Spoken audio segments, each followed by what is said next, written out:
Good morning student. आज हम BSTC second year में विषय है हमारा बच्चे और सीखना, जिसके अंतर्गत आज हम अध्ययन करेंगे खेल की विशेषताएं।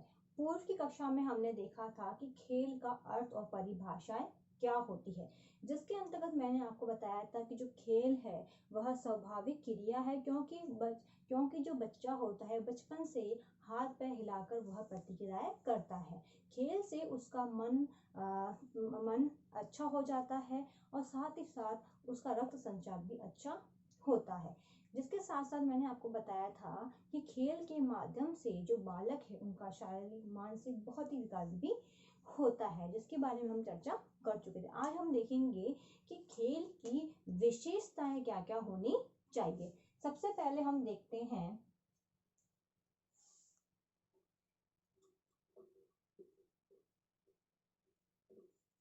खेल की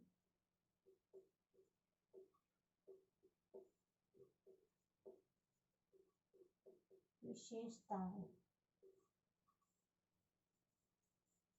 जिसके अंतर्गत पहली विशेषता है खेल रुचिकर होता है। खेल रुचिकर होता है, जो कि बच्चों द्वारा आसानी से सीखा जाता है, क्योंकि छात्रों को खेल खेलने में बहुत ही इंटरेस्ट होता है, इसलिए वह खेल का आनंद लेते हैं। अब नेक्स्ट पॉइंट है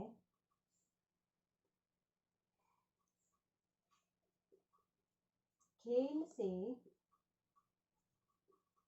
सहयोग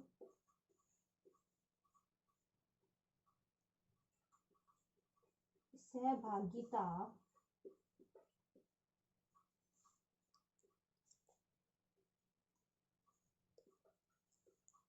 की भावना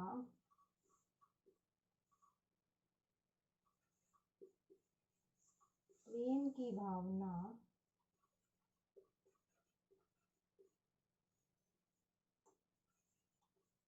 का विकास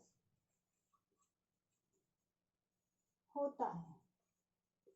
नेक्स्ट हम विशेषता देखें तो हम देखते हैं कि खेल से जो बच्चा है उसमें सहयोग की भावना सहभागिता की भावना प्रेम की भावना का विकास होता है, क्योंकि जब बालक द्वारा खेल खेला जाता है तो वह आपस में एक दूसरे का सहयोग करना भी सीखता है, सबके संग मिलकर सहयोग करना सीखता है। उसके अंतर्गत एक दूसरे बच्चे के प्रति प्रेम की भावना का भी विकास होता है, क्योंकि खेल के माध्यम से छात्रों में सहभागिता बढ़ती है, जिससे जो छात्र है वह खेल के माध्यम से इन सब चीजों का उनमें विकास होता चला जाता है। अब नेक्स्ट देखते हैं हम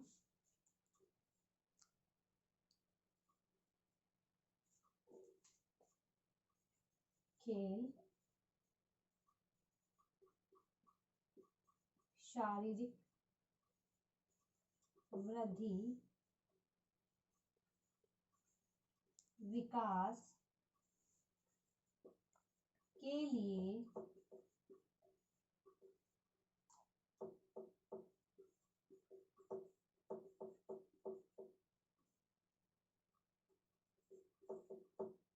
अब हम आगे देखते हैं कि जो खेल है वह शारीरिक वृद्धि विकास के लिए आवश्यक होता है, क्योंकि बालक जब खेल खेलता है तो उसका शारीरिक विकास भी होता है, मानसिक विकास भी होता है और बौद्धिक विकास भी होता चला जाता है। तो खेल के माध्यम से अगर हम कहें तो छात्रों में क्या होता है, शारीरिक वृद्धि भी होती है, क्योंकि वह खेल के माध्यम में दौड़ना सीखता है और कूदना सीखता है, जिससे उसकी जो लंबाई उसमें परिवर्तन होने लग जाता है। अब हम नेक्स्ट विशेषता देखते हैं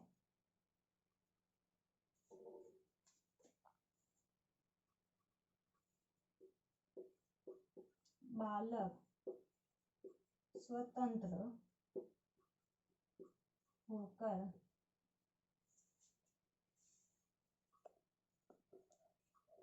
खेलता है। नेक्स्ट हम विशेषता देखें तो जो बालक है वह स्वतंत्र होकर खेलता है, उसमें किसी भी चीजों का उस पे भारी दबाव नहीं होता है, वह स्वयं के इच्छा से ही खेल को खेलता है। इसलिए जो बालक है वह क्या है, स्वतंत्र होकर खेलता है, किसी भी प्रकार का उसके अंतर्गत कोई निर्णय लेने की शक्ति का विकास उसमें नहीं होता है कि भाई वो निर्णय लेगा या विचार करेगा तभी खेलेगा, नहीं, वह स्वतंत्र होकर खेलने चला जाता है। अब नेक्स्ट है खेल जन्मजात प्रवृत्ति। नेक्स्ट हम देखते हैं कि जो खेल है वह क्या है, जन्मजात प्रवृत्ति है, यानी अर्जित नहीं है, क्योंकि हम उसको अर्जित नहीं कर सकते हैं। और ये जो बालक है वह जन्म से ही खेलने का प्रयास करता रहता है। हमने देखा है कि शैशव से बालक बड़ा होते होते हाथ पैरों द्वारा घुटनों के बल चल के प्रतिक्रियाएं करता है खेल खेलने के लिए। तो खेल क्या है, बालक की जन्मजात प्रवृत्ति है। अब नेक्स्ट देखते हैं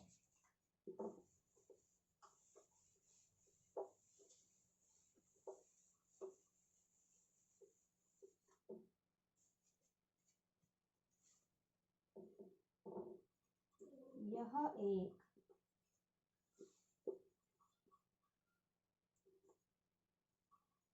स्वाभाविक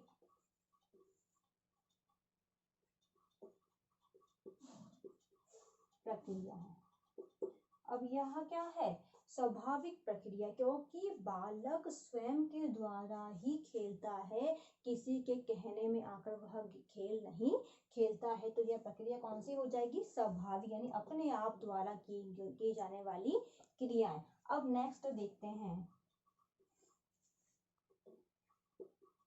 स्फूर्ति दायक क्रिया है। अब खेल क्या है, स्फूर्तिदायक क्रिया है, क्योंकि जब बच्चा खेल खेलता है तो उसमें एनर्जी आने लग जाती है। तो यह क्रिया कैसे कहलाएगी, हमारी स्फूर्तिदायक क्रिया कहलाएगी। अब नेक्स्ट है यह एक निरुद्देश्य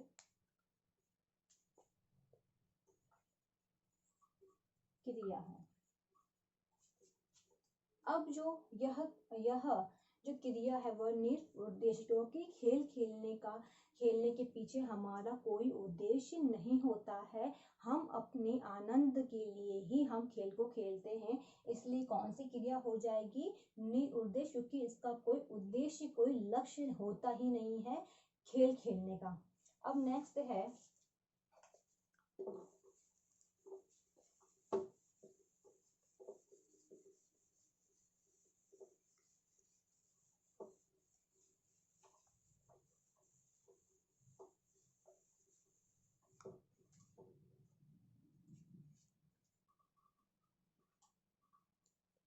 यह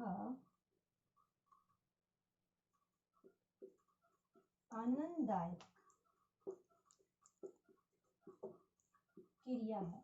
और जो खेल है वह कौन सी क्रिया है, आनंददायक, क्योंकि जो बालक है वह आनंद के लिए ही खेल को खेलता है, इसलिए यह क्रिया कैसी है, आनंददायक है। अब नेक्स्ट है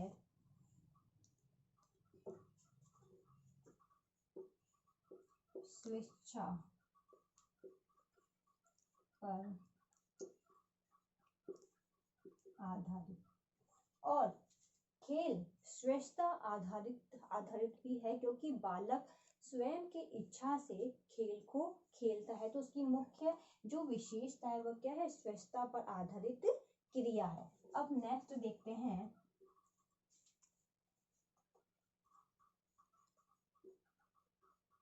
खेल आराम के रूप में भी कार्य करता है।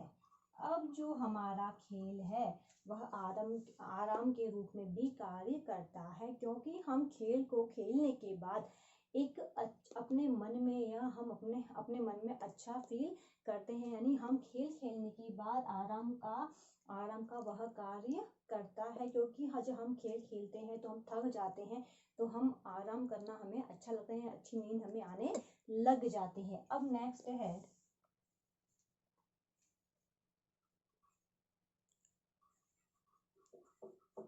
बालक में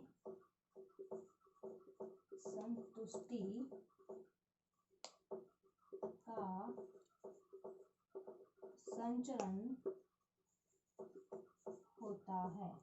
आगे हम देखते हैं, जो बालक खेल खेलता है तो उसके मन में संतुष्टि मिल जाती है, इसलिए जब संतुष्टि मिलती है तो उनका संचरण होने लगता है। यानी बालक को खेल खेलने के बाद वह पूर्णतः संतुष्ट हो जाता है, फिर वह अच्छे से खेल लेता है। अब नेक्स्ट देखते हैं, नेक्स्ट पॉइंट, खेल साधारण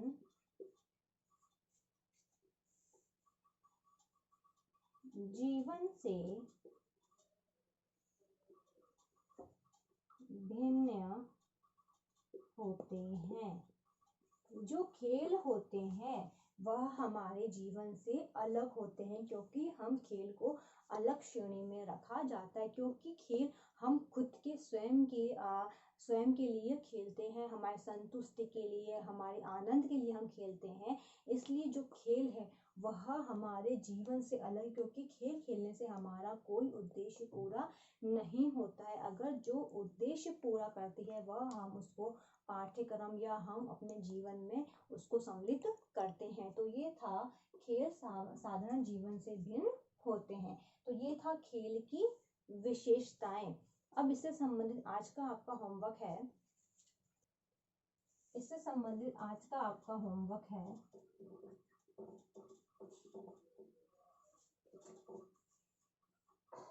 खेल की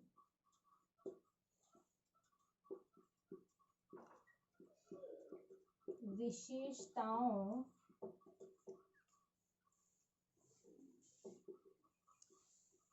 का